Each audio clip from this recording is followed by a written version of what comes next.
And guys, I should be live. Hi and welcome to this video. By your request, guys, you voted for this.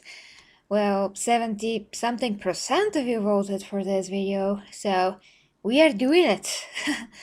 Before I do my own video that, like I said, it's going to take a lot of time, but before that, we're going to take a look at this. And some of the topics that I'm going to talk about in my video are going to touch upon what Luetin is talking about here, but mine actually is going to be a lot more in depth about some things that I at least never heard anybody else talk about, and definitely not having this point of view. So I do hope that's gonna be super interesting for you guys. Now, before we start this live stream and dissection, so to speak, and reaction of what Luetin has made, really guys, I'm sure that all the Warhammer fans already watched the video, but for those of you that have not, please go and check out the original video and support Luetin, of course, because these videos, I just can't imagine. I mean, I can actually, but yeah, the point is that they are a lot of effort and he deserves the view, for his great effort. That's why, although this is a fair discussion and checking of his video and commenting on it, and that's not the normal way to view it anyway, I do want to make totally my own original videos and not just do a discussion of something. So, yeah.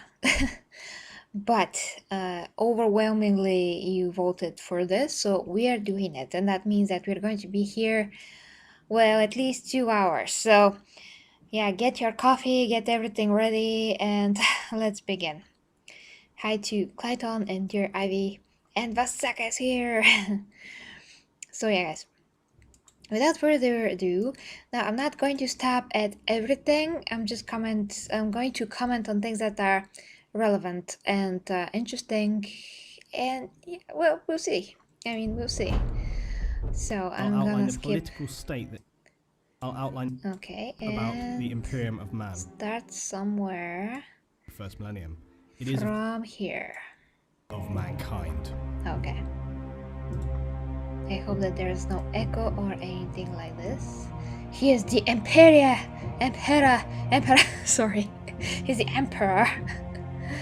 From my language to English, this word is extremely epic, but it's kind of hard to transition my tongue towards it. So yeah, but I really love it. It's one of my favorite words. Empress, Emperor, just sounds so great. And this artist, I just love the art. This is Luetin. I must first apologise for the length of time since the last project. The simplest explanation is it took me a long time to compile amid many other things going on for me. So we now move on from the Eldar history and wade into one of the most important and complicated narratives in the universe of the 41st millennium. It is, of course, the rise of humanity and the Imperium. In the dark, never-ceasing war that is the future, humans have risen to control and maintain a galaxy-spanning empire whose official title is the Imperium of Mankind.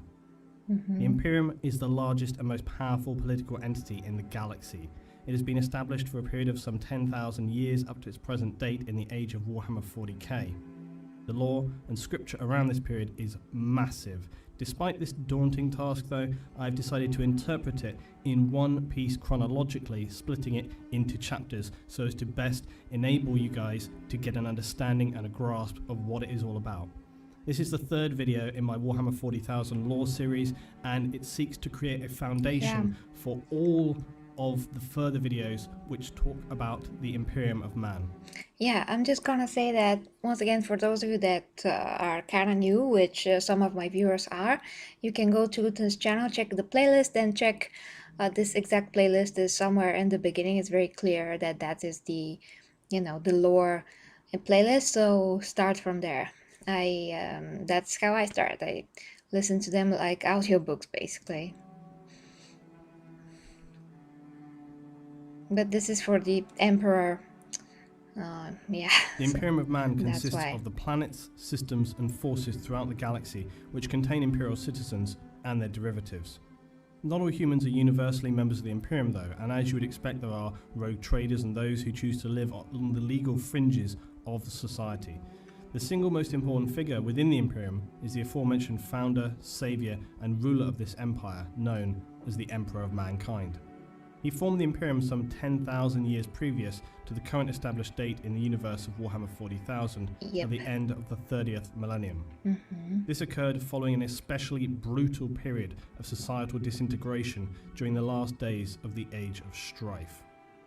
In this video, I'll outline the political state that is the Imperium, as well as the history behind how humanity reached this point in the far future. As with anything though, the complexity and depth of the lore means I can't cover it in its fleshed entirety, so some tangents are going to have to remain for future videos, but I do my best to cover as much as possible which is relevant. Yeah, exactly. And it's interesting when the Emperor appeared exactly in that moment after the Age of Strife, because yeah, it was kind of very convenient time for him to just step in and fix everything, and it looks like he was fixing it. But okay, we're going to talk about this in my video, but there's a lot of things to discuss, so I'm gonna put a pin on that mentally. The Emperor of Man sits as an extremely powerful figure within the Imperium. Make no mistake, he is the centre of humanity in the 41st millennium. So powerful a humanoid, he was arguably barely human to begin with, and he continues to protect mankind after his mortal wounding during the final battles of a period known as the Horus Heresy. Were it not for his ever-present psychic voice reaching out, searching, protecting and planning, then the Imperium of Man would undoubtedly fall back into dark oblivion, and perhaps the light would be extinguished permanently. The Emperor was injured so badly after the heresy that he now exists only as a husk of a man within a stasis chamber called the Golden Throne. This allows him to live on eternally, as he has done for some past 10,000 years, whilst continually guiding mankind through psychic whispers.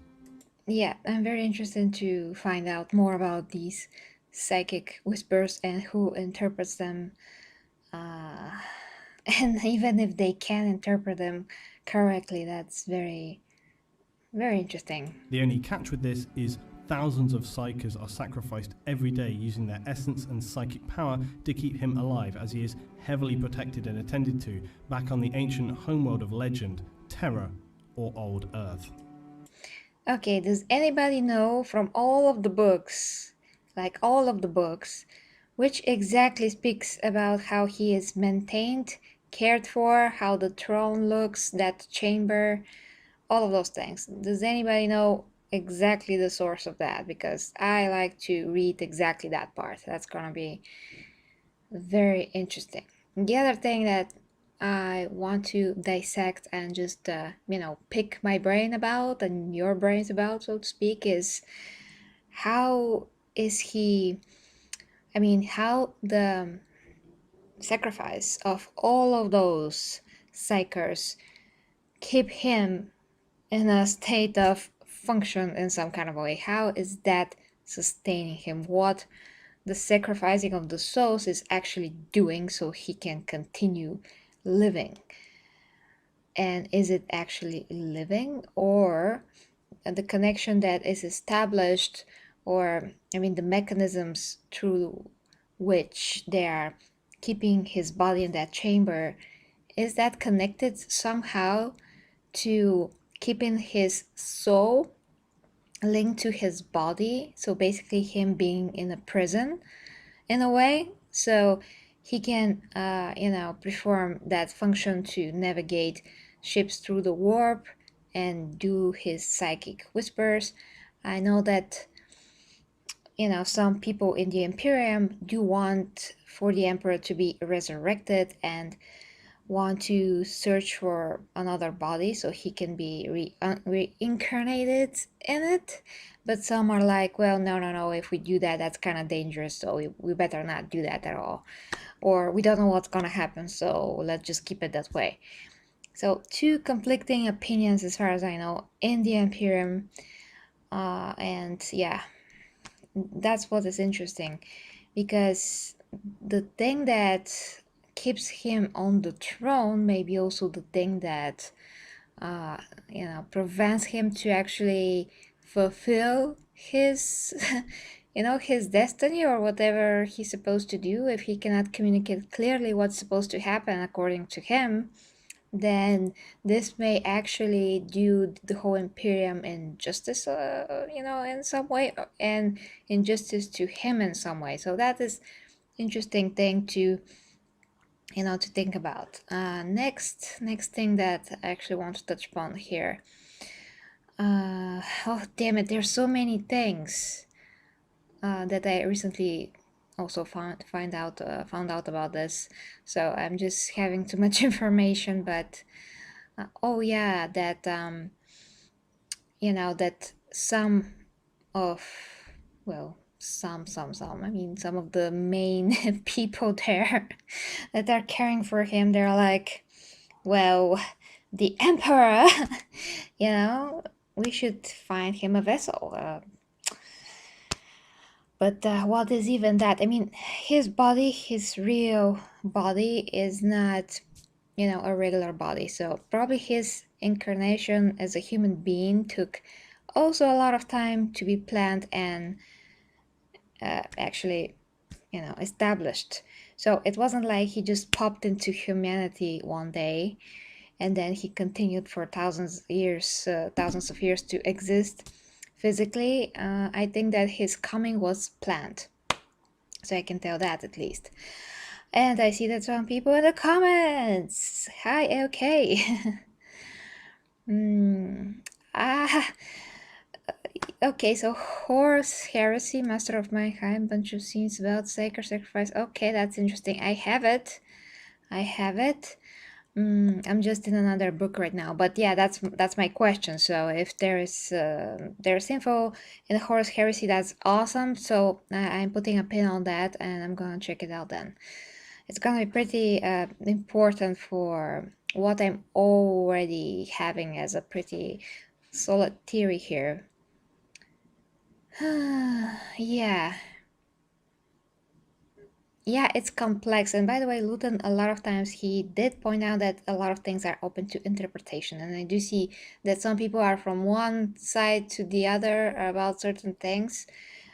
But we're gonna get to some of those The Imperium of matters. Man in the wider galaxy now consists of many systems, planets, and trillions of citizens. All the while, the Imperial military and the many administrators of mankind, all of whom swear allegiance to the Emperor, all stand together against the nightmares of the galaxy to form what is humanity in the darkest of futures. Yeah, and some of these planets are not even, they're just left to their devices, basically. There are so many that they cannot keep track of everything. Now we know that in this future we have access to highly advanced technology and face many voracious enemies wielding our own forces to then counter them. The important question in understanding the Imperium is how did we get to this time? And to understand this, we need to look back at the extensive and dark history of humanity. There is a small clue as to the way in which the people that... I mean, when I listened about the lore and about exactly that part, with the thousands, millions, and, well, a lot of planets, and how when they're conquered, they're just not really, I mean, they're part of the Imperium officially, but they're not cared for or maintained or, like I said, left to their own devices. But unless it has to do something with technology, the fact that they have old technology, they cannot develop their own technology in their time. If that has something to do with the fact that they cannot keep track of the planets, I mean, it seems kind of useless to conquer so many worlds and then be like, oh, what was that planet? Oh, I have no idea anymore, So that just doesn't make much sense to me. There has to be some kind of structure exactly for that, like a separate faction of people that just do solely that. Maybe it's not written enough about this. I don't know. I'm just once again just pointing out things that I really thought about during my period of learning, and of course that period still ongoing. But this is one thing that I had the thoughts about. So constitute humanity in the 41st millennium view their past. That is, the imperial two-headed eagle, the crest of the Imperium. It stands with its two heads, but with one eye yeah, the closed. only canon. Blind, Tabletop, yeah. or perhaps refusing to see the past. The other eye is open, looking to the future. The logic being that the past of humanity is too painful or dangerous to look back on, so we look forward, striving to be stronger and more powerful, as we have done for thousands of years. Okay, that's very interesting, guys. I wanna point this out. Now, I'm a bit worried that this stream is gonna be so long because although some of the things, Luton he just telling about the lore, but some things are worth mentioning. So I'm not sure how much time I'm gonna spend on each thing. Just I'm only gonna stop it when I really wanna, put your attention towards something. So let's just hear that again, and you'll see what I have in mind. Dark history of humanity. There is a small clue as to the way in which the people that constitute humanity in the 41st millennium view their past. That is, the Imperial two-headed eagle, the crest of the Imperium. It stands with its two heads, but with one eye closed. Blind, or perhaps refusing to see the past. The other eye is open, looking to the future. The logic being that the past of humanity is too painful or dangerous to look back on, so we look forward, striving to be stronger and more powerful, as we have done for thousands of years. Is that his interpretation, or is that canon, or is that officially what the logo means? Well, this could be a bit misleading because when you're not having in mind, I mean, we're not taking into account the past, you're not learning from it. If you're close to the past, then you're forgetting pretty important stuff that are going to lead you to the important conclusions for the future. So this is technically a huge manipulation if you think about it. If you're mate, or if it's suggested to you that you have to forget the past so you can have this romantic idea for the future and how better it could be, then you're automatically leaving a ton of information behind, and you are destined to failure if you're not counting the mistakes of the past. So that could be very easy way to manipulate humanity on this level, even with the freaking logo. Because if you are conditioned to think that only the future can bring betterness, but you're having no actual idea of how the past was, then you're just open to all kinds of ideas and manipulations, and the context is missing. So if you don't have the context of the past, you'll not be able to grasp what is actually heading your way in the future. Yeah, so to me, whoever thought about the logo was like, I'm going to take command over humanity the easiest way and just going to condition them to think a certain way. And whatever they think that it was before, that was very bad and it was worse. Yeah, of course, there's a lot of horrible things in the past, of course. They were just part of the development, but I mean that it's a good way to say a truth and then to cover it with a lie and just continue with the lie. But you have to have a truth within that lie in order for the lie to work. So initially you capture people's attention with the lie, and then you continue with the truth, and you can push that as long as you need to.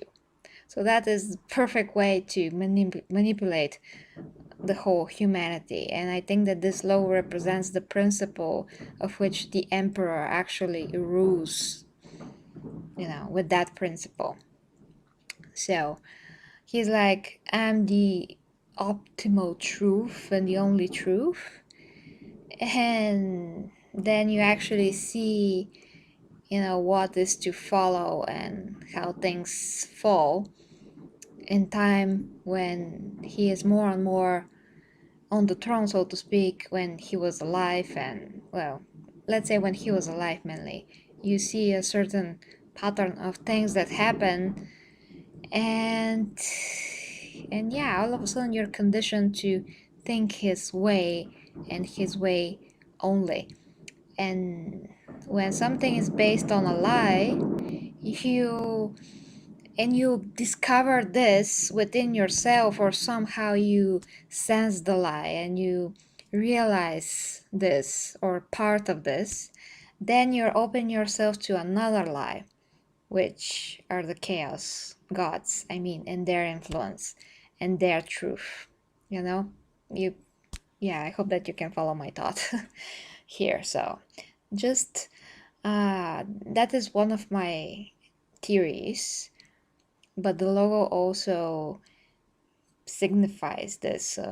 Well, if that's not the word, it's like embodies that, you can say, embodies that theory of mine that, you know, the emperor is not the light, but he is, you know, lighter compared to, you know, the chaos gods.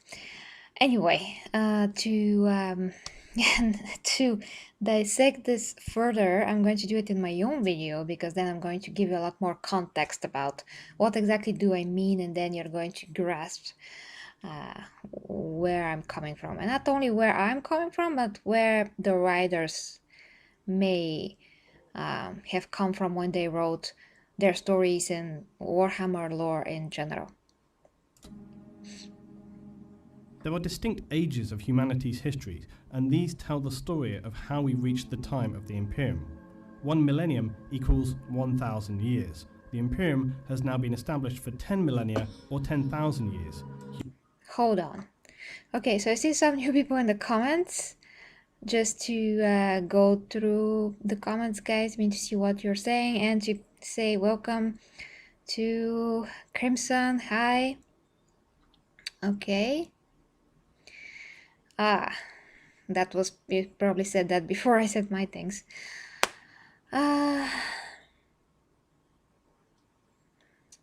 Yeah, well,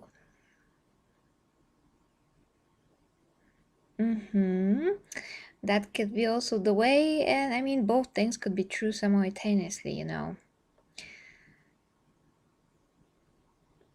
Okay, so to check out the false emperor of 6319, that is great. Okay. Okay, I think that's one of the few things that I have not watched yet, because I have watched a lot of things. And like I said, I'm on one of the books right now.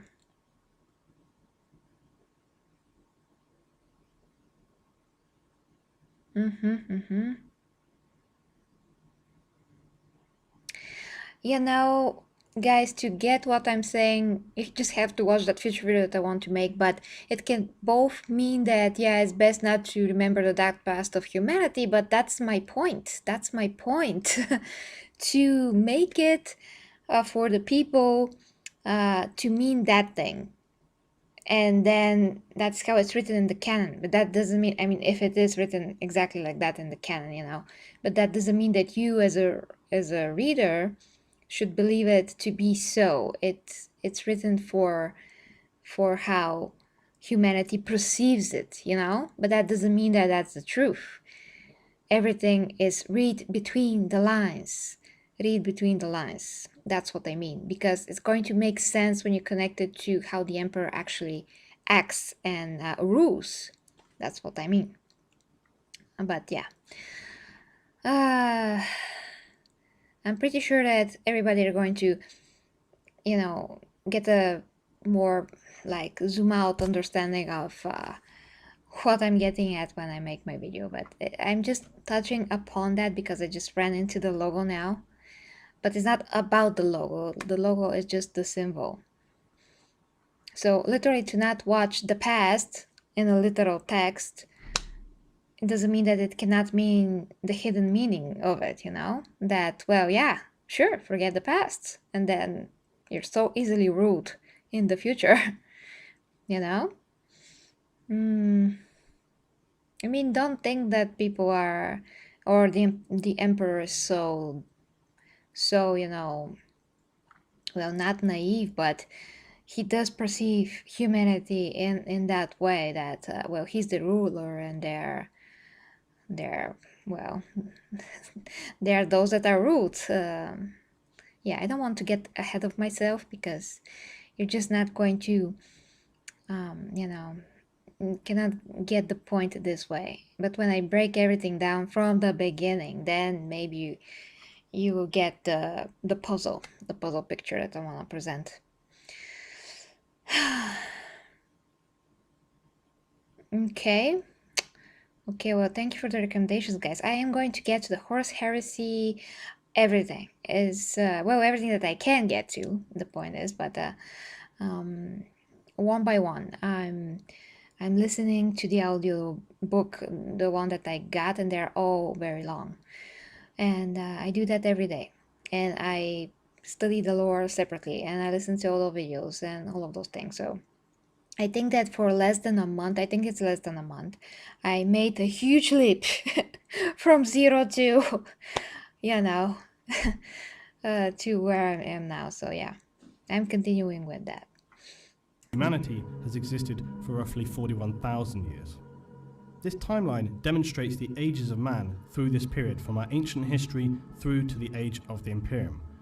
We have the ancient history, the age of terror, the golden age of technology or the dark age of technology, the age of strife, the unification wars, the Great Crusade and the fall of the Eldar, the Horus Heresy and the Great Scouring, followed by the final age of Imperium of man.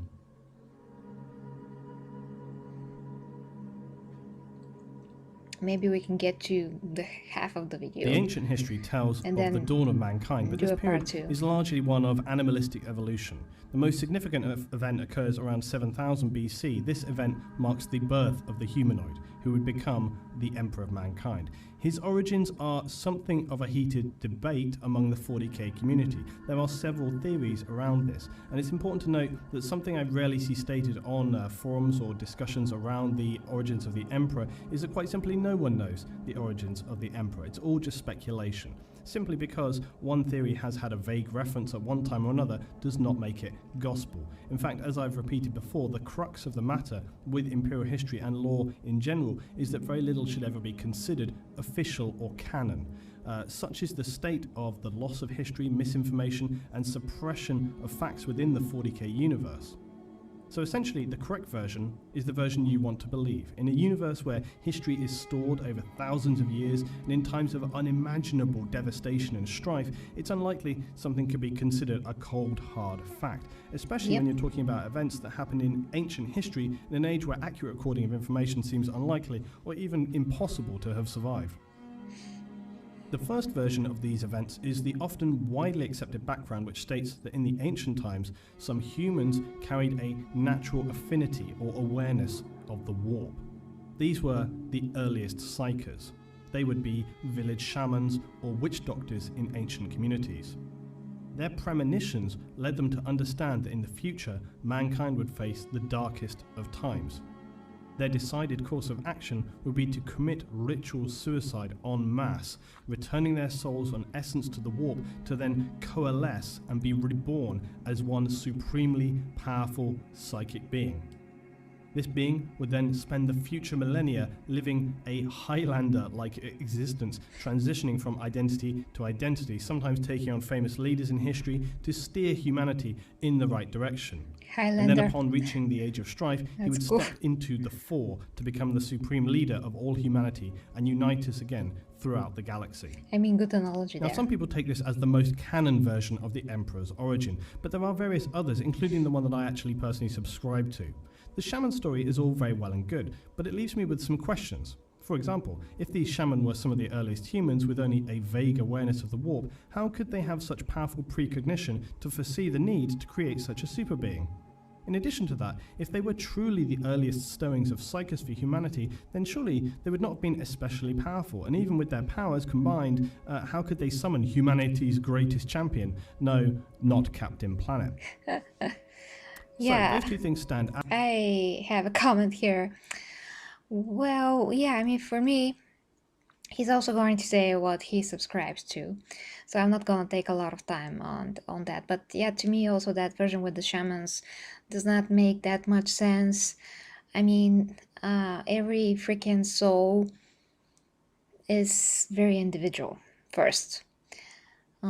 It's so unique that it's basically like well, that's, I don't know if that is the best analogy, but it's like, your fingertips. So it's so unique, and it cannot just, I mean, if they all kill themselves and combine like Captain Planet, that's just not how souls work in general.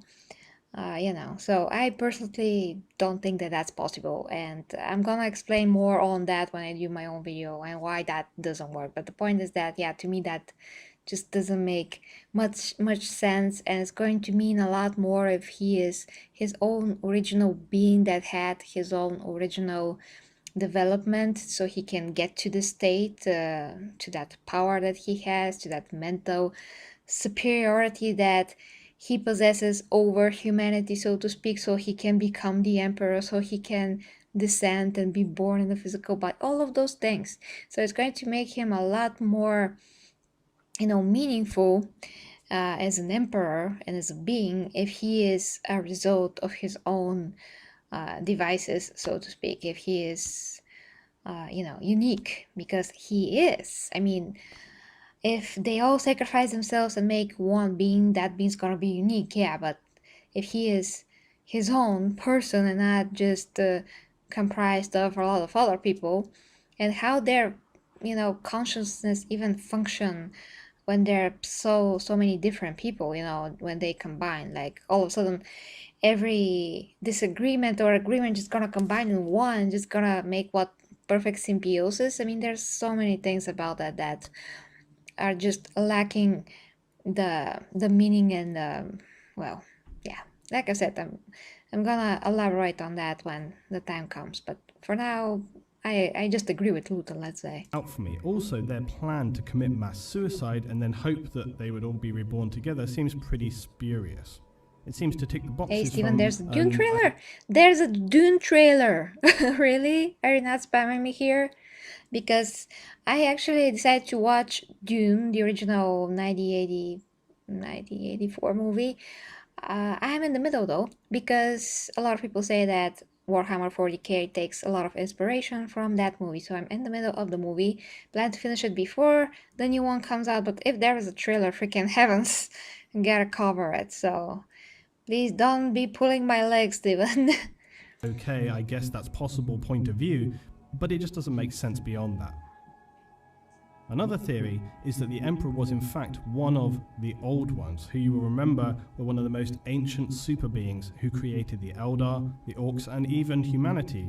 Yes, really, go and look it up for those naysayers who think that they did not. This theory, again, at first is captivating, until you start to think about it more. And then you realize it doesn't really make any sense.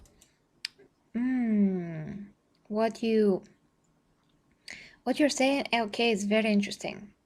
What is the novel that this is described into, if you can let me know? The Old Ones were, as far as we are informed, not shapeshifters, but creatures of light and dark. There was a statement to the fact that just a single Old One escaped the brutal genocide of their race, but then was eventually killed at the birth of Slanesh when the Eldar fell.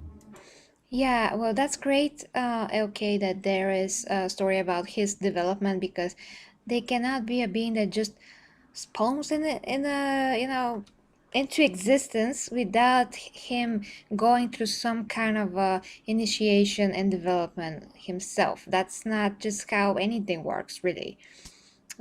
So yeah, I hope that there's something like this, because that's gonna make a ton more sense.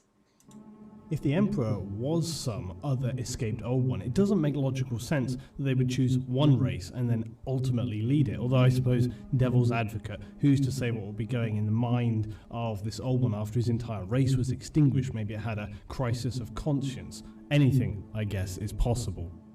And then not to mention also the fact that the Emperor would lead humanity to wage war on pretty much every other alien race, which wouldn't really serve any purpose within the context of an Old One's mission statement. They were originally life givers. They seeded planets with life to, create new... Yeah, I mean, originally I thought that, yeah, the theory about the Old Ones kind of makes sense to a point, but then he also brings good points that, yeah, it doesn't really, it's kind of in a conflict with their nature. And if what LK, what you're saying is true, then he's definitely not an Old One. He's something else. races in the universe. And again, unless it had simply lost the plot and was operating on Yeah, his own. bits and pieces. Yeah, I know that it's like scattered and is not even in order, so you just have to read a lot of stories, but I'm also onto that, so yeah. Own sort of mission plan. There are some things that do fit this theory though, such as Old Ones being very powerful psychic creatures. They had extended precognition, they had very extensive, almost immortal long life, and they would have the ability to genetically manipulate humans. But all of this seems very soft and is only plausible at best. For me, this theory just doesn't really fit. So the last theory, and the one that I personally believe, is that the Emperor was neither the creation of some bizarre suicide pact or an Old One, rather something in between. It's fair to say that in any ancient history, nothing is quite as it's written, and that some reading between the lines is necessary. The most ancient of history available hints that the last remaining Old One floated around the galaxy, meddling and dabbling and trying to have some last impact on the worlds which they felt they had failed and left their race completely annihilated. Yeah. We know that the Old Ones were capable of creating beings of immense psychic power. This is how the ancient Eldar defeated the Necrons and Satan, who were, let's not forget, gods capable of devouring stars. So the theory I stand by is that a fragmented remaining Old One drifted around the galaxy until he was struck by a precognition so terrible that he had no choice but to resolve becoming involved. It could be that he saw the vision of the Eldar fall or the rise of chaos. Either way, he knew that the Eldar were by now far too arrogant to accept any help. Well, how can he see something like that? I mean that whatever vision that he could have had, how are those visions even possible? Where are they coming from? They're coming from his powers that he just like drifting in space. All of a sudden, oh my god, this is gonna happen. It's very bad. I'm pretty sure it's a lot deeper than that. That just to another totally different point, but I don't think it's anything in between. I think that the Emperor is like entirely different entity that had his own path, his own development, his own agendas, his own idea of how humanity should be, maybe even the universe. Yeah, it's gonna be interesting if some of those Old Ones survived and he is in hiding somewhere, but that could play out like later on after a few millennia when some events come together. Let's say if the Emperor somehow revives himself, or he comes back in another form. By that time, the entities from the warp, some of them are gonna also be on a different level, and chaos gods as well, so it's going to be an interesting collision of interest.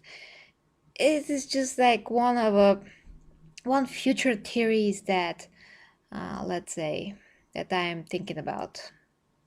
That just on a side note, And would be of no use, remembering that the Eldar had turned their backs on the Old Ones long ago. The Orcs, who were also an Old One's creation, they were too crass and mindless for such preparation. Instead, he would turn to the weak humans. Weak. Okay, wait a second, guys, I have to address something. Crit, are you serious? You mean it's in front of your page? Are you serious? That's awesome. Elaborate. I'm very happy if that's the truth. That's awesome. Can't believe it. I don't know what that is about. Maybe it's only on your side. I don't know, but I'm still happy about it. But with great potential. And so he would decide on forming a divine creature, a humanoid of the most immense power, but birthed in such a way that he would not allow those humans would not immediately. Yeah, I know that they have precognitions, but I do think that there's someone out there in the universe that is high level than even the Old Ones, than even the Chaos Gods, and those and that is the being or the beings that essentially control everything from the highest of points, so to speak, and they give those precognitions, visions to the gods, and they control destiny of all in a certain way. That is just my theory, And I'm gonna explain why that is once again, the material for my own video. View him as a god, but as a man, to be not worshipped, but instill a sense of power, of awe, of destiny. There are other clues as well. Apparently, further along in Earth's ancient history, a creature crashed to Earth who had an appearance we would describe as a dragon. It would seem, though, that this dragon was in fact a small fragment of the star gods, the Saturn, who had been destroyed thousands of light years away by the Necrons. Even a tiny fragment of these most powerful beings would be beyond the means of even the most powerful humans to contain. The future emperor in this time wounded this creature and then apparently took it to Mars. I'm not sure how, but there it lay imprisoned within the planet. The final chapter of that story, that's one for another day.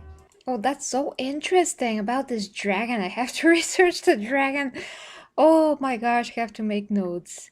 That's so interesting about the freaking dragon. I want to know. Because I know, I saw in the new game, now at Gamescom there was 2 Warhammer based games. One of them, I think it's a strategy. Ah, damn it, I forgot how it was called, but it had a dragon in it. I'm like, what the hell? What is a dragon doing here? Because it's not like dragons just, walked around, flew around back then. So I don't know what's the idea behind the game, though. I have to check that. Still though, this helps to secure the idea that no mere reincarnation of a few shaman could produce such or perform such a task. He did say Could fragmented. an old one? Perhaps, but given the other evidence, I would still discount it. But a perfectly designed humanoid of godlike form created by an old one who would know a most powerful psychic being was needed to counter not just the future darkness of man, but to face again the Saturn and the day of reckoning when the Necrons would rise again. Yeah, exactly. I do think that there's gonna be something in the future happening. It's gonna involve the freaking Emperor. But yeah, great. That's probably why, and I'm very happy about it. So thank you for letting me know. Thank you. This seems for me the most logical and plausible of origins. The truth, though, is that we cannot know the origin of the Emperor unless some definitive tome is discovered which provides secure evidence as to such, so we are left to speculate until then. One thing that is certain, though, is that the Emperor was a human and holds godlike psychic power. He was within humanity throughout all of history, learning, sometimes guiding, mostly sitting in the shadows. And Yeah, that we know about the Emperor. But, woof, you said something interesting. So you said that would be the old ones. I'm not sure. That's my point, that they're not the old ones. Are the older gods that are from similar level as, the Catan, as you know. I do think that there's more. That there's someone that is even beyond them. That's what I mean. Gork, Mork, the elder gods were all made by the old ones. I never seen that anywhere yet. The elder gods, yes. Gork and Mork, I haven't seen that yet. The gods of chaos took millions of years arrive to sentience. Yeah, well, that's kind of a part of my point, that if there's some gods forming, they're gonna be young gods. The old ones were in this realm materialistically enough to be hurt and, destroyed. So there has to be somebody behind that is like above all, like literally above all, that exists, beyond the warp, beyond the material, and has grasped view, to both warp and material. There just has to be. Otherwise, the other ones will not have the put in place cosmic laws or mechanisms to form in the first place. That's what I think. That's just what I think. It's just my theory. I'm not saying that you should subscribe to that. I'm just like, we are picking our brains. That's great about Warhammer, that we can pick our brains about such things. And yeah, like I said, I'm gonna elaborate in my video because we're going to be here 5 hours, and The video is going to be very well explained. It's gonna be a long one, but very well explained, and I'm gonna put a lot of effort into it. So I'm just gonna live. Sorry, it's very late. I'm just gonna leave what I can for, yeah, my thoughts on there. I'm gonna gather everything and make it cohesive and to make sense, hopefully. So yeah. Until he was needed to take a course of action that would lead us into the age of the Imperium. The last point worthy of mention is that the Emperor of Man would enforce a strictly secular society. In the early days of the Imperium, this would then enable humanity would identify with him as a man and not as a god. They wouldn't... Games Workshop. Oh, we are breaking the fourth law now. Fourth wall, aren't we? Well, you do have a point there. You do have a point there. project any religious connotations onto him. Also, because throughout the thousands of years he spent on Earth, he would see the terrible devastation and fragmentation organized religion could cause. He believed that humanity could only achieve its full potential in a strictly secular state. However, even in the crusading period where the emperor would reunite the lost colonies of man, some people began to spread rumors that he was more than just a powerful man.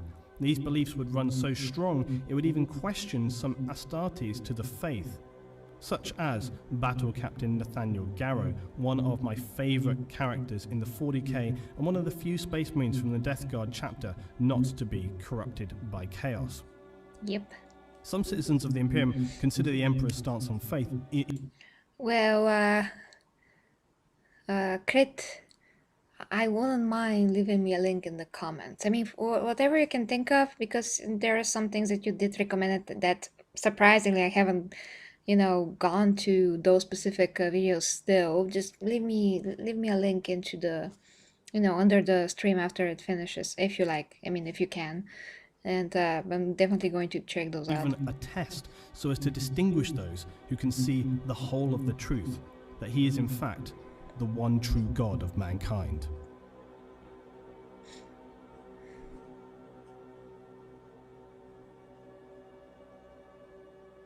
We would now reach the time known as the Age of Terror. This was the period on Earth from the 1st to the 15th millennia, that is the first 15,000 years on old Earth. A period of extreme technological expansion, from a pre-industrial era to that of fusion power and travel beyond our planet and even solar system. Humanity would first colonize new worlds within our system, first on Mars and then the moons of Jupiter, before mankind would start to look at how we could travel beyond.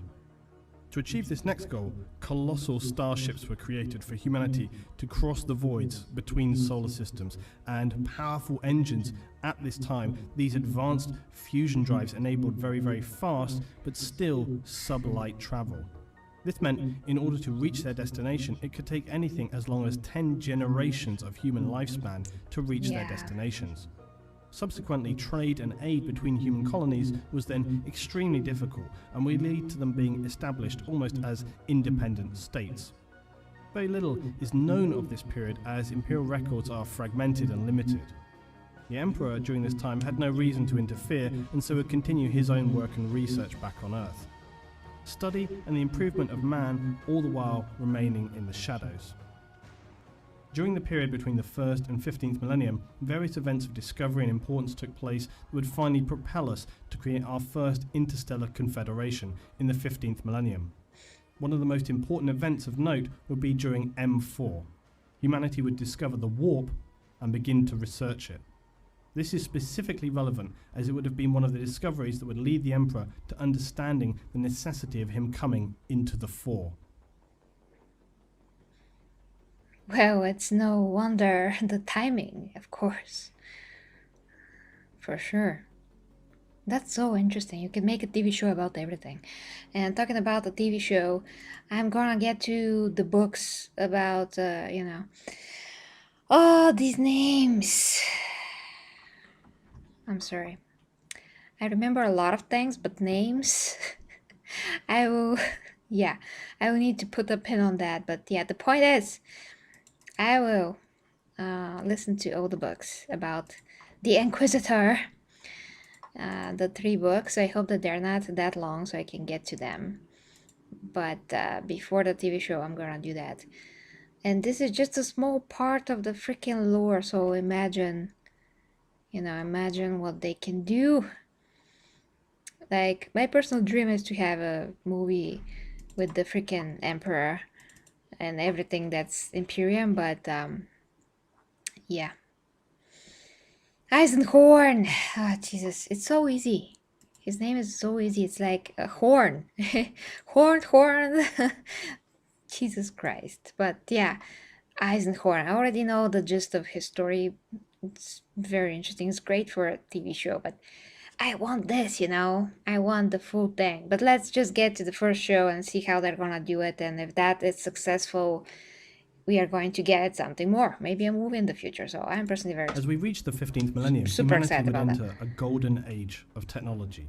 This would be the highest point in mankind's technological achievements.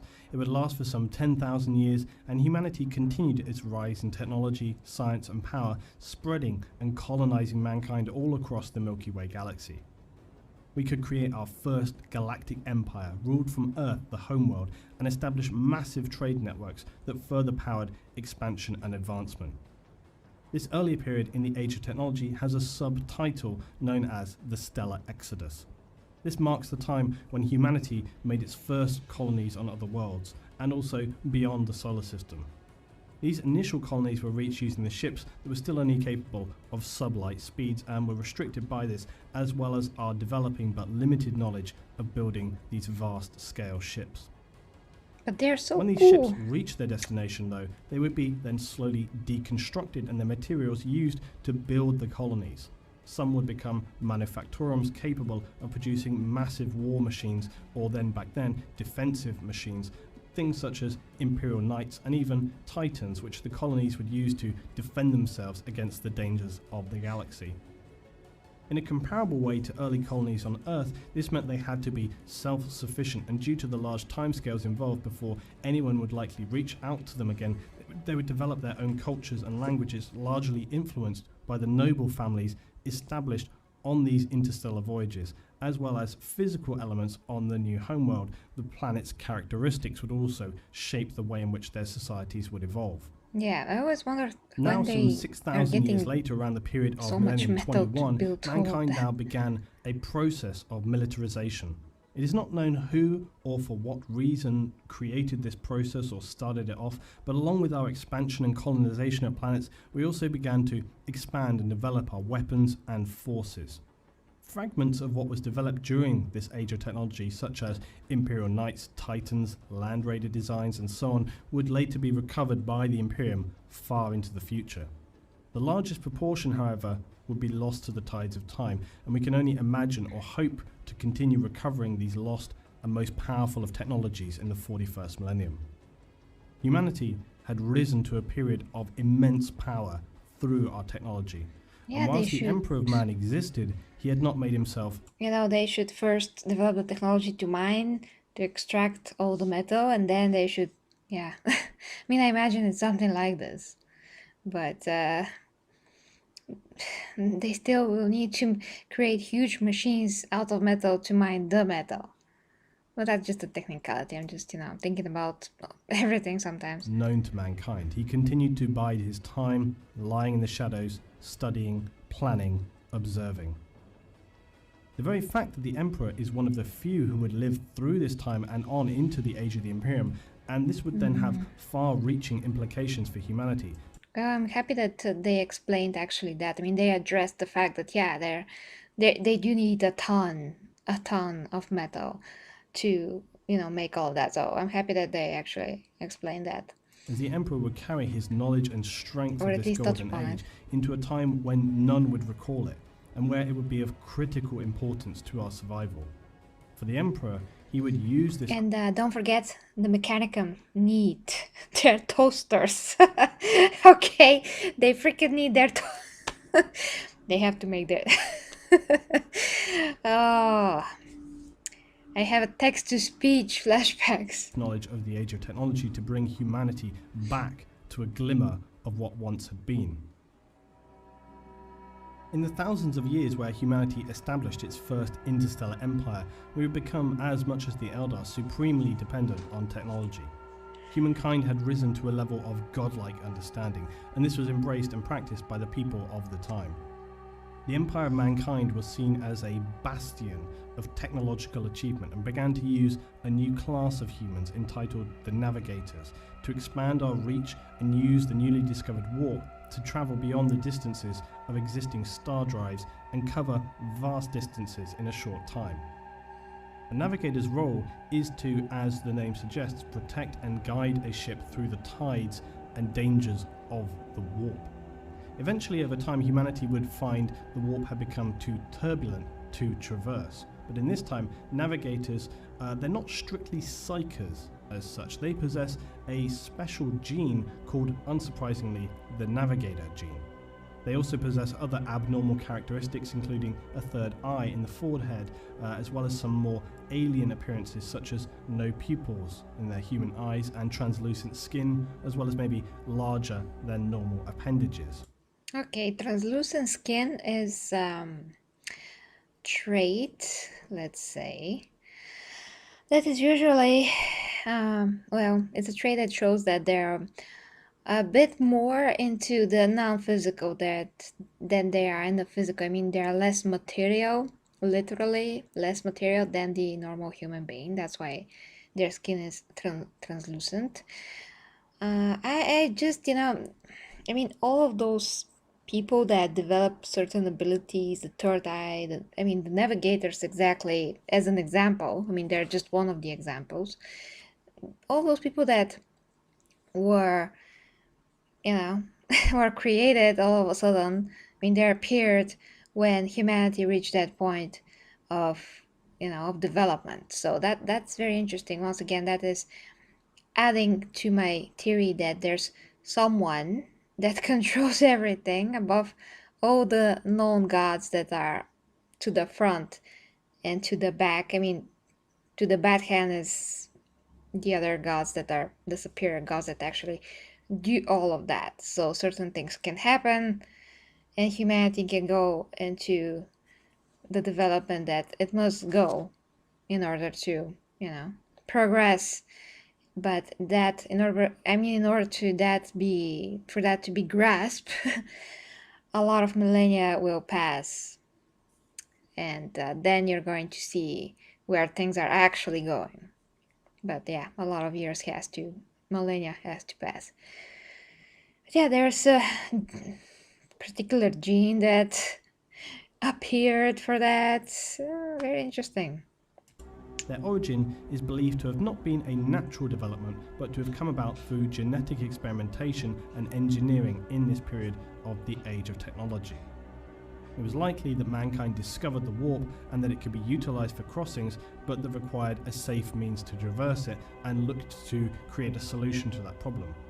Yeah, so it's either, well, even if it is created by man, consciously, they still have to reach that level of awareness or understanding, about the warp and what they can do with it in order to do the necessary changes.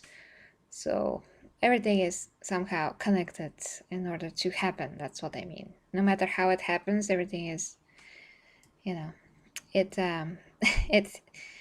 does contain a plan. That's what I'm gonna say. This age of expansion and technological glory across the galaxy would lead to many worlds requiring their own localized defense forces.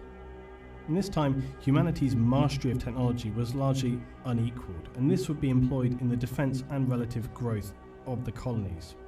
One of these defense forces, one of the most powerful of them, would be the Imperial Knights. These were colossal war machines that towered over all they surveyed on a battlefield. They were built with the knowledge of the golden age of technology, and these giants survived until the Imperial Age, but they can essentially no longer be constructed from scratch. And as is often the case with technology in the Imperium, it is now merely maintained. The Imperial Knights themselves were operated by nobles from the colony worlds who would be entombed within them. They are sworn to protect their citizens from all Xenos threats and the endless nightmares in the universe. As the Knights would advance into the later ages, they continued their noble values and morals. Some of the Knights are the most selfless and dedicated forces within the Imperium, as well as being some of the oldest. As with most technology from the Dark or Golden Age technology, the Knights are immensely powerful, allowing them to run and fight as much as a Dreadnought would fight, but on a much larger scale. These ancient heroes have fought thousands of battles across millennia and stand ready to defend Imperial citizens and support Astartes anywhere in the galaxy. Yeah, After the Knights we have the Titans, and Titans are the epic war machines of the Imperium. A Knight and the smallest Titan can be anything like 9-10 meters, but the big Titans can be anything up to 50 meters. They are gargantuan death machines. Many people believe that the Mechanicum were originally responsible for creating the Titans. This is not strictly correct. You know what's gonna be cool if somebody makes Titan from the Warhammer universe versus a Walker from the Star Wars universe? I think that the Titan's gonna obliterate the Walker. Yeah, I do think so. I mean, they're much more heavy hitters. They do construct some Titans, but many they simply maintain. This is because the technology used to create Titans is very, very old, and like many things in the universe of Warhammer 40,000 for the Imperium, a lot of technology is merely maintained because of its complexity. Simpler devices are constructed, but this happens less and less. But the Mechanicum do create some Titans for the Imperium. Originally, the Mechanicus found versions that were completely autonomous, created in the Golden Age of technology. And the largest Titan so far discovered was upon the lost forge world of Charania. It was a completely autonomous war machine and was dubbed the Castigator class Titan. Its schematic was apparently also contained within a standard template construct on this planet, and it was far superior to any class of Titan utilized by the Adeptus Mechanicus or any other intelligent race in the galaxy. Yeah, I'm going to continue with the text-to-speech, like maybe tomorrow even. So yeah, I'm going to continue with that. Don't worry. But this was voted, so we're doing it. And I mean, one video doesn't mean that I'm not gonna continue with the other, so I'm definitely doing everything. We're gonna do everything. This was so far the only known discovered Castigator class Titan, but it was subsequently destroyed by Imperial Grey Knights. Grey Knights are the secretive and unbreakable order of Astartes warriors dedicated to the protection of the Imperium from the very darkest foes I can't buy that humanity anything, faces so in the 41st millennium. it's not a good time to spend money right now. Yeah, I discovered that a lot of the tabletop figurines, a whole sets of them are actually sold here, but that is so extremely expensive, and they are not painted. I will not be able to do anything with them anyway, so yeah. A portion of the STC database containing the data for the manufacture of the Castigator class Titan was also destroyed by the Mechanicus. It possessed AI, which is strictly outlawed and heretical within the Imperium. Secondly, it had I already did Death of Hope, like everything Death of Hope till now. Everything is here.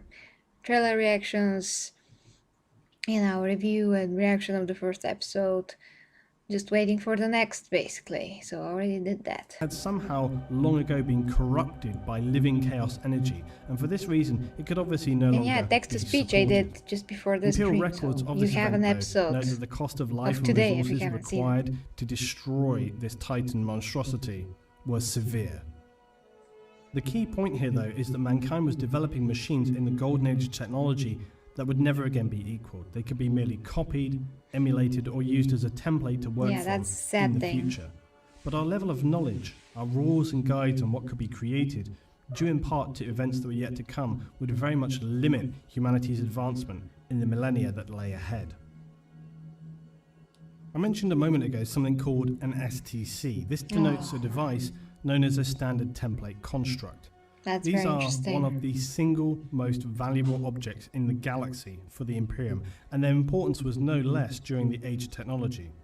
So what is an STC? STC Systems were advanced AI computers created during the golden or dark age of technology and are said to have contained the sum total of human, scientific and technological knowledge. STCs were created when human interstellar civilization was at its technological peak. Their original purpose was to enable colonists to survive on the new worlds they arrived upon, as they could not carry securely the mass amount of knowledge gained by humanity at this time, and even if they could, they might not have people capable of understanding how to utilize this. The STC solved this problem. It enabled the colonies to access all of humanity's knowledge and display it in a way for them to be able to create anything they needed from the resources available and solve any issue that could arise for them on the new home worlds, no matter the geography, resource limitations or climate. This would enable them to build anything from a simple lasgun to a fortified bunker, massive war machines or an atmospheric processor. STC Systems possess the ability to not just store information but also to produce new designs to meet changing circumstances. They are immensely powerful sources of information and power, and consequently the Imperium places a high value on obtaining these and basically lost relics of self-aware. ancient knowledge. Even though now, after many thousands of years had passed, most of the discovered STCs are damaged to the point they only contain fragments of their former stored information. But Imperial forces will still use any means or resources necessary to obtain an STC once it has been discovered, even if this means the sacrifice of legions of military or civilian Imperial citizens. From the golden age of technology and into the ages to come, these valuable systems will be lost or destroyed, so that now in the age of the Imperium they have become beyond rare, almost just a legend. So the consequent discovery of remnants of any new technology from the dark age of technology puts an STC's value to humanity beyond estimation. The little knowledge that has been recovered from damaged STC units is then utilized, copied, and stored by the They tech can priests make a whole of the movie Adeptus just Mechanicus, who are based deep on about the the intelligence, the self-awareness and the information, and just the freakishly amazing well, everything that STCs are. Basically they can make a whole show just about that. Let's say if some Astartes is on a mission to discover it, and he gets a lead on a particular planet, and he goes there, and the STC has already created his own robots, and yeah, I mean that could be actually an episode of a show more likely, but there's a ton of potential with those STCs. primary forge homeworld of Mars. They believe that STCs are the most holy of artifacts and will seek and protect them at any cost. Although they, they don't like AI, they're afraid of it, and at the same time they're like worshiping it because it's freaking amazing. So yeah, it's kind of like a little tiny bit of contradiction there, maybe. There was more to that, but I just can't recall it at the moment. There's something about, I mean, in the machine spirit as well, that also comes into play. Yeah, there's a lot of layers to it. I mean, that's what I really love about Warhammer in general, that there's so many layers, and everybody are just going to take away from it or assimilate, whatever they can by their own background in literature. Sorry about that word. Or just, well, yeah, you have to have a particular background and some other, some other literature. I don't know why this word has been a torture for me these days. I used to not have any problems saying it, but for some reason I'm now like stuck on it. It's probably an STC that's bugging me from afar. Like, they put a virus. Divergence is an important one because an STC recovery, no matter its state of repair, still remains as one of the most important objectives for Imperial forces in the 41st millennium. You're right. You don't say anything because they built, all your stuff, and they the answer to everything. Yeah. The holy grail of this quest, though, although unlikely, would be to recover an intact STC, thereby gifting the Imperium all of the stored knowledge of mankind from the golden age of technology. If the Imperium were able to recover an STC of this standard, it would catapult the existing human society into becoming yet again one of the most advanced and significantly, if not the most powerful state in the galaxy. The STC Crusade also explains in part about the state of technology and development of the Imperium, in that much of the knowledge regarding tech is replicated or learned rather than invented and created. Although new tech does come along, it's not overtly specified why so little resources are put into research now. It could be speculated though, however, that mankind relied so strongly upon the Emperor in the last 10 millennia that now they believe only he is capable of directing mankind's advancement, and they solely focus on maintaining him and maintaining the state of imperial affairs. So we return to our story, and at this time... That's kind of ridiculous when you know how much actually information those STCs contain, and maybe they're going to shed some light on the past, that past that is a bit forgotten in a way. Well, it depends on how many millennia of information they contain, or they contain just information from that dark age of technology where all the AI went against humanity, eventually. Interesting to think about this as well, because if it is contained, if it contains, the STCs, something about the past that the Emperor does not want the future humanity to know, maybe he will not be so, so in a hurry to recover those. Just a thought. In the golden age of technology, humanity continues to expand across the galaxy. Initially slowly, as the gigantic starships we crafted were incapable of using the warp to traverse space. And as we learned previous, they took generations to reach their destination. They were essentially traveling worlds, similar to the Eldar craft world of the 41st millennium. When these ships reached their destination, they would slowly be deconstructed, and their materials could be used to create massive war machines such as the Imperial Knights and Titans, which the colony could use to defend themselves against the dangers of the galaxy. Dangers such as the Eldar and Orcs, who were first discovered in this period as a result of our reaching out beyond our own system to more regularly explore the galaxy. However, interestingly, during this time, humanity was actually considered more powerful than it is in the 41st millennium. Well, actually, I ran into a story that said, I think that was one of Luetin's videos about an STC that somehow built itself, built a artificial intelligence that was completely self-aware. I don't know what the video exactly was, because I've already watched so many, but the point is that there was definitely a story about a particular STC and how that led to a sentient AI. But if I ever cover the STCs, I'm gonna of course dig into it as deep as I can. I'm just gonna talk out of some things that I went through just real quick. I'm just really gonna do a vast research, but I'm just saying that that's what I heard and watched and saw about one STC. So it was not like literal blueprints for sure. It was a lot more than that.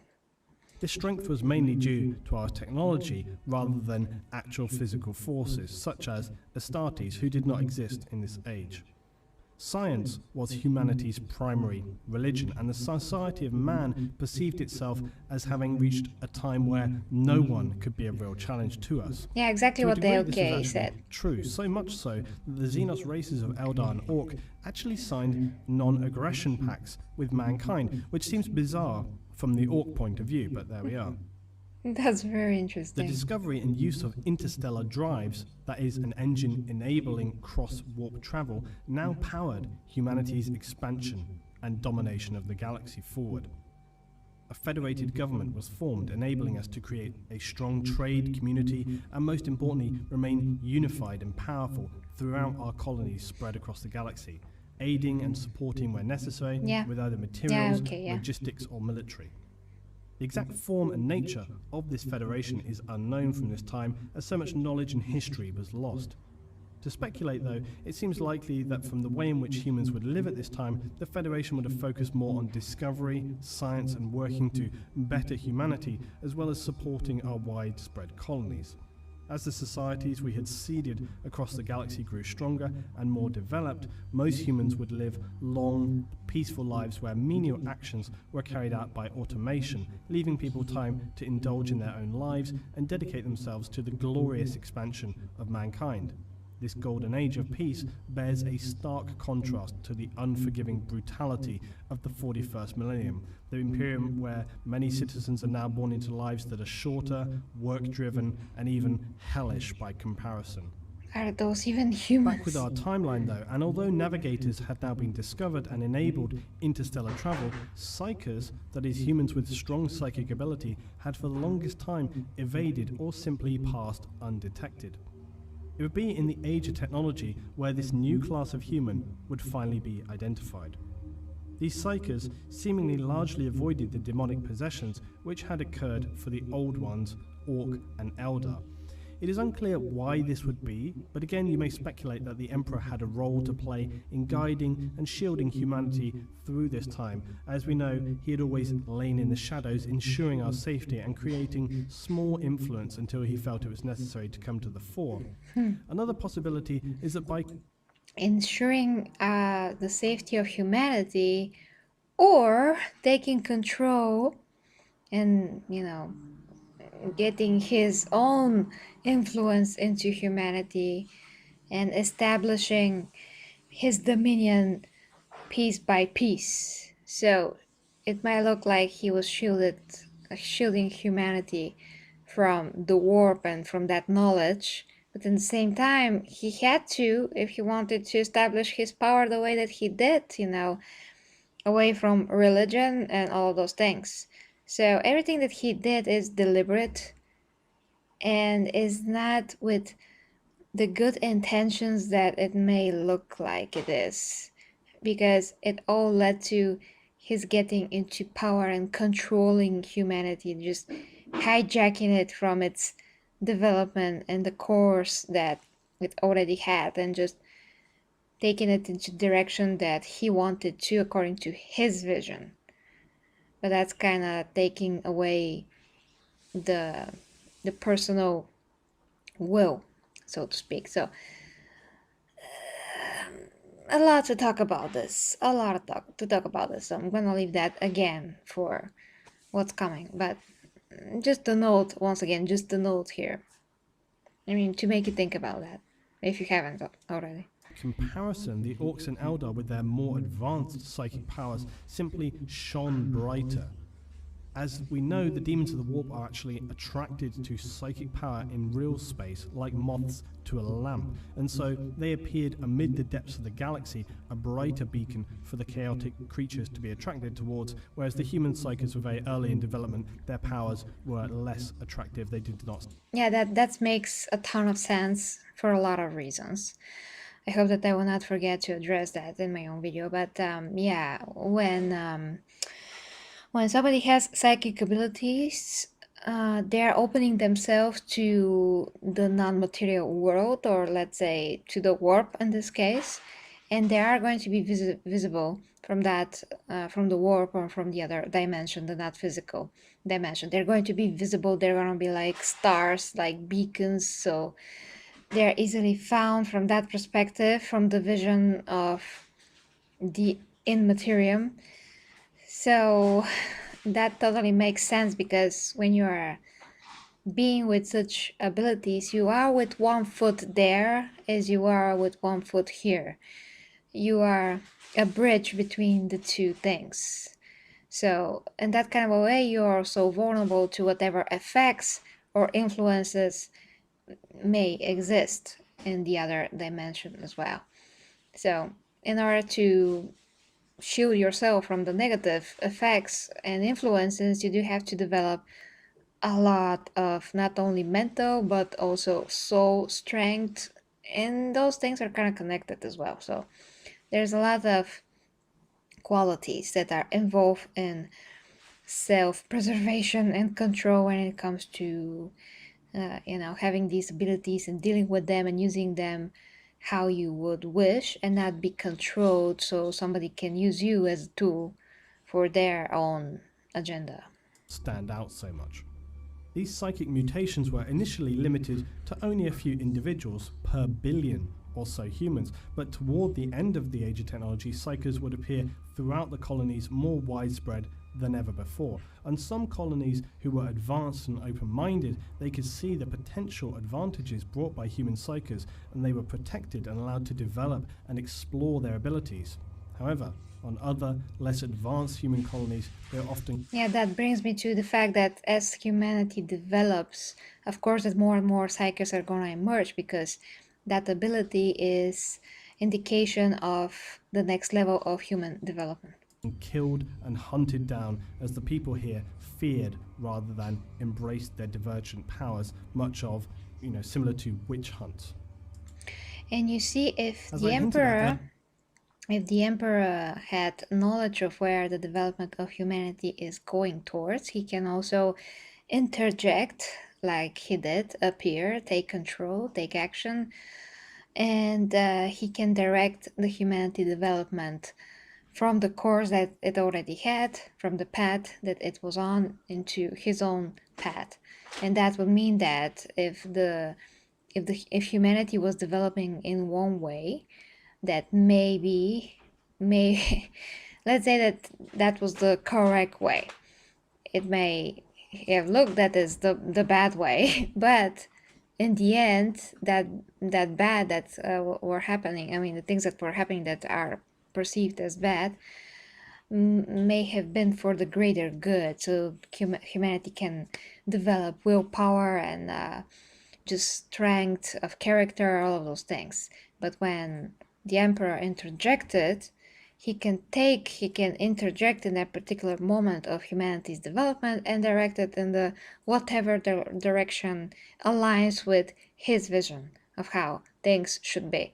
So in that kind of a way, he is stopping the natural development and redirecting things in a twisted path. I mean, twisted because everything that's not literally right, and right is going to be determined by the greater forces that are above all the gods, let's say, the ones that actually know what's happening overall. Then you can say that the emperor is the lesser evil compared to the chaos gods, but it's his own selfish being in that kind of a way. So he's basically imposing his will, and everybody wants to impose. Sorry. Jesus. Killing stuff in the middle of the stream. Some fly came in. So maybe that fly was not very agreeable with me. I don't know. So yeah, my thought is that the emperor is another entity that is fighting for supremacy and power, but that doesn't mean that he's the good force at all.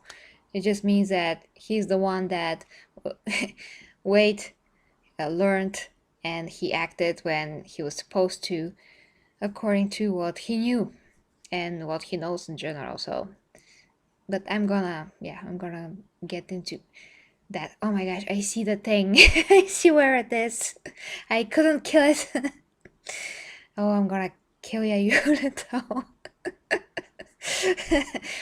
It's a little tiny baby Tyranid. Yeah, we are under attack, yeah.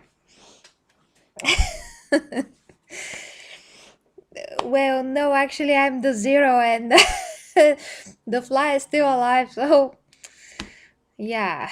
Damn it, I can't kill it with something. Just let me try with this.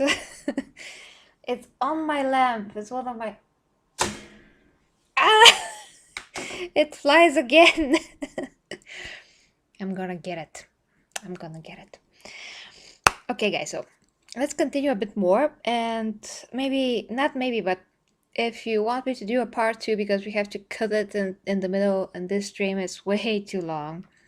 And yeah, we're having a Warhammer party basically, but it's way too long. It's getting very late, so let's get one of these things in, and we're gonna call it a night. Earlier, one of the reasons during the golden age of technology that Oh, I'm humanity was gonna able get to it. not only survive but stretch itself out to colonize and conquer worlds in the galaxy, not to mention defending itself against Yeah. aggressive Xenos, would be due to their reliance on AI and the machine creations of the time.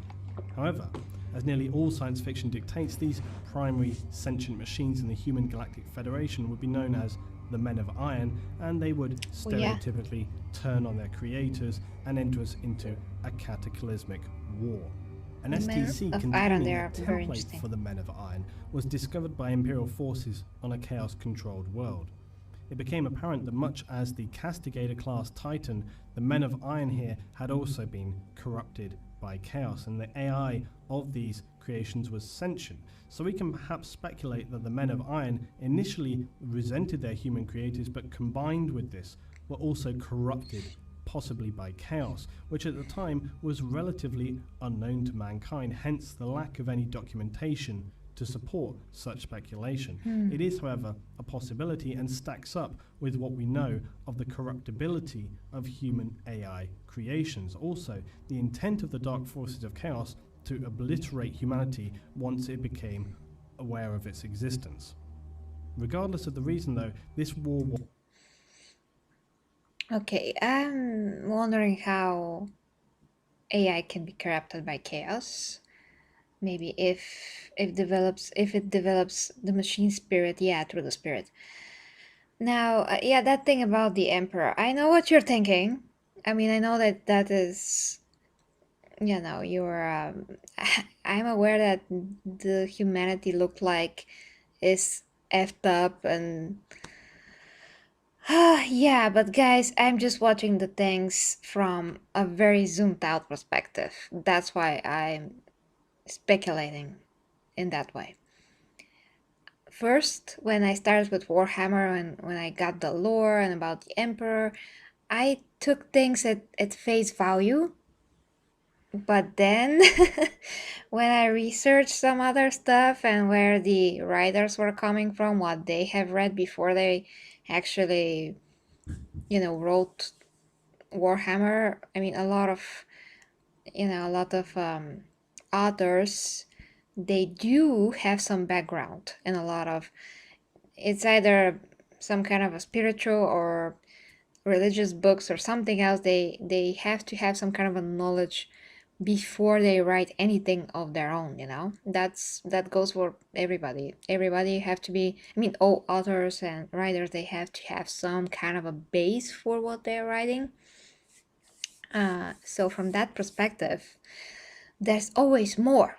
And because everything in Warhammer is open into interpretation, when you take things at face value, that's why I said the greater good, maybe. And that's why I did say that maybe things, yeah, they did look like they are going very bad.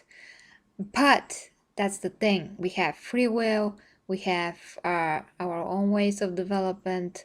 And when you take things by force and you make things better, but it's better, that's how it looks like, because he put order in a way, he unified people, but everything was done through order, his order and his, I mean, his will, and there was blood and all those things. That is incorrect way. That is taking something and pushing it to the side with force. That on its own, is interaction that is directly uh, directly getting the initial correct development of humanity into another direction. I mean, literally.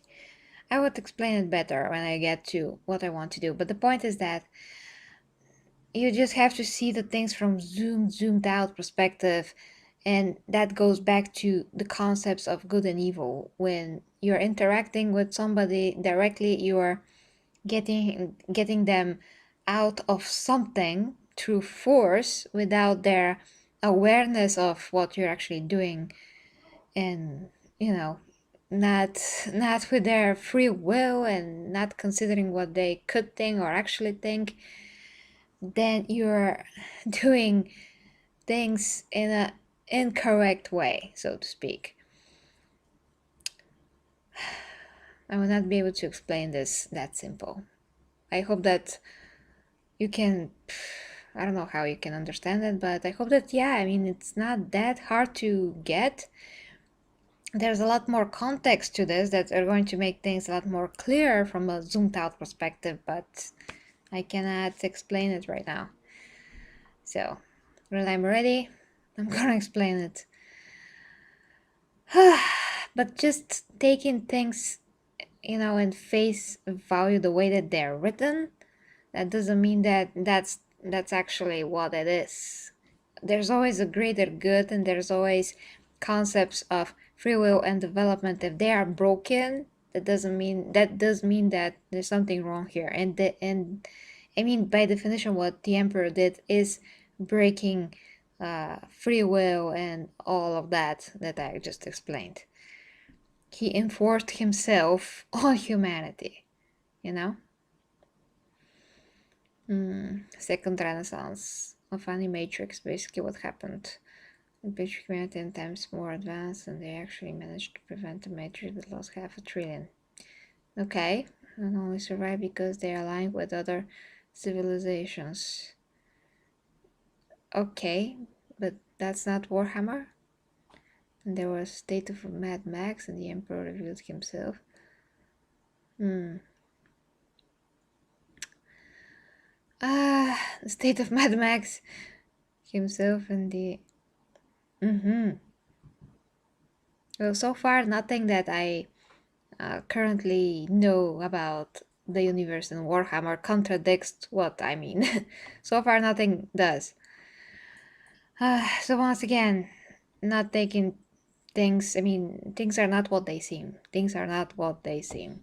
Firstly, they never are. And such a being like the Emperor, he will not present himself fully to anybody, because nobody will be able to see him as he truly is. And that's kind of also what it suggested, that literally some Primarchs saw him differently when he was immobile on the Golden Throne, because he seems to no longer have this psychic projection of how physically he looks like. But that's just a metaphor as well for his true appearance and his true intentions, is his true nature, and where is he coming from, and what is the long time goal and agenda. Because such a being, he was so patient, he was here for millennials, he prepared for his arrival. The moment that he took power, everything is methodical and thought through. So do you think that it is that simple? He just popped and he was like, yep, I'm the best thing that humanity has ever seen.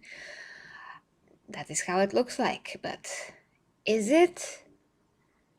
In the long run, in the shorter run, like 1,000 years, 2,000 years, three, that's still the short run in the vast scheme of things. And he's not someone that plans or thinks 1 or 2,000 years ahead. There's so much more to him. That's what I mean as well. I mean a lot of things, but it's just something to think about, guys, okay? But everything's gonna make much more sense when I actually get my teeth into it.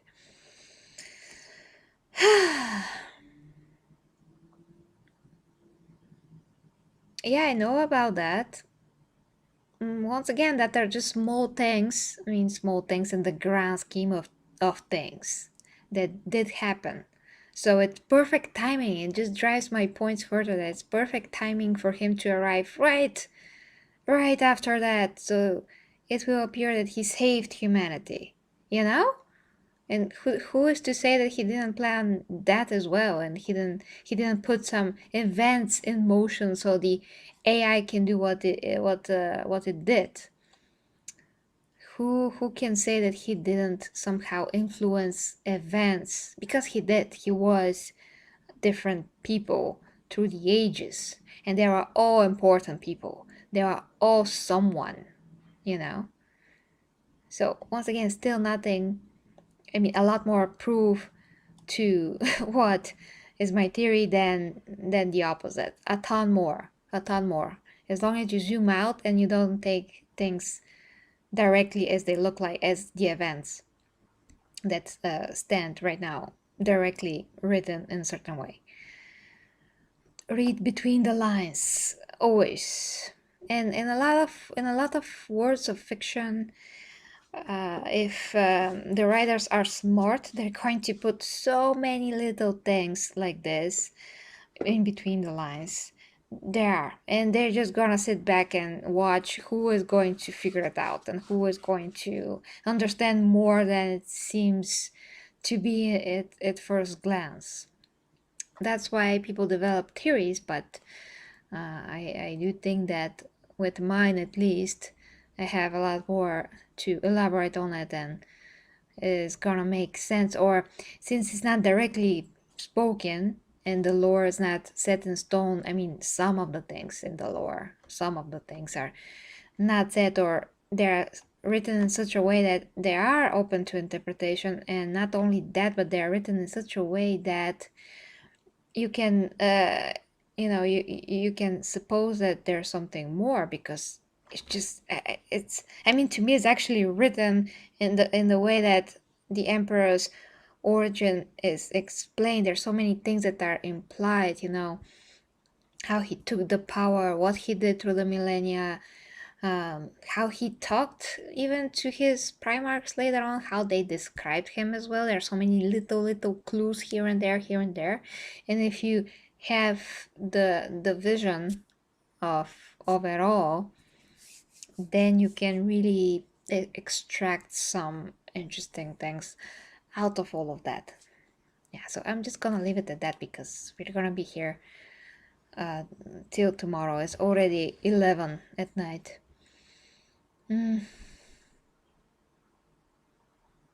Yeah, well, I'm continuing doing that, so yeah. Okay.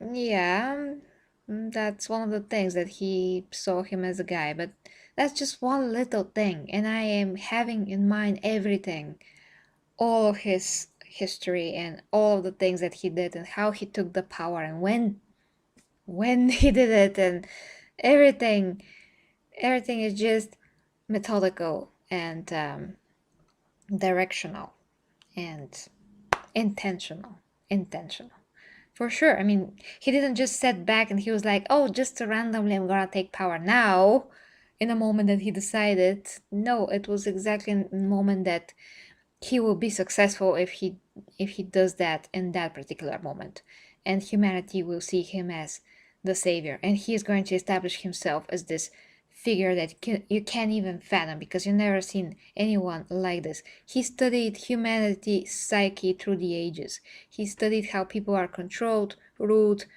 through being so many figures that he was.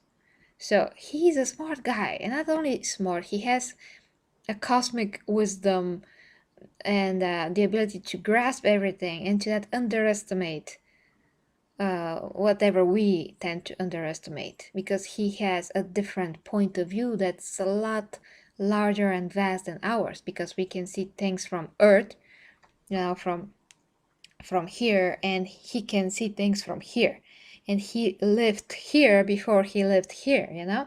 He was not on Earth before he was on Earth, so he already has this vast zoom out look of things. And then when he came, he did everything right, because he already had a view of things for millennia and millennials.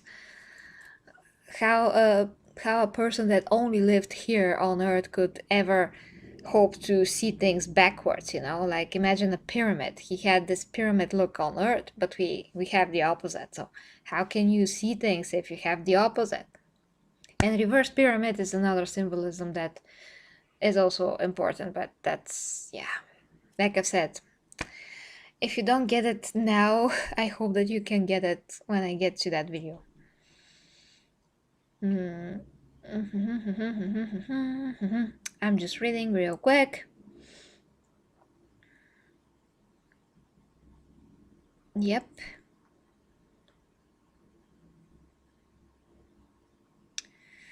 Oh, you're getting into into conversations here.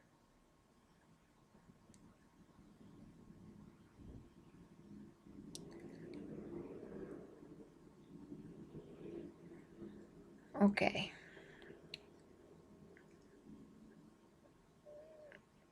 Okay.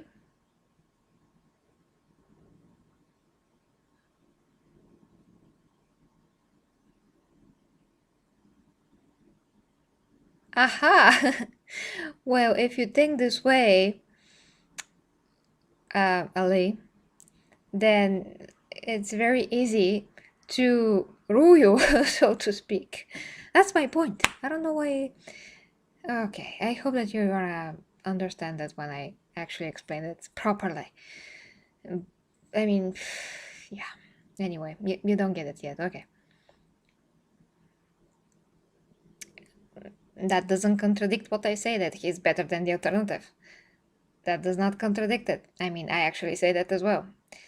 Okay, guys, let's leave it for whatever the time comes, you know? Uh, yeah, I mean, like Luton always say, everything is open to interpretation anyway. And if it does not contradict something that is like right off blatantly stated, then it's fair game, you know, to think on it. And that's the cool thing, that you can think on it.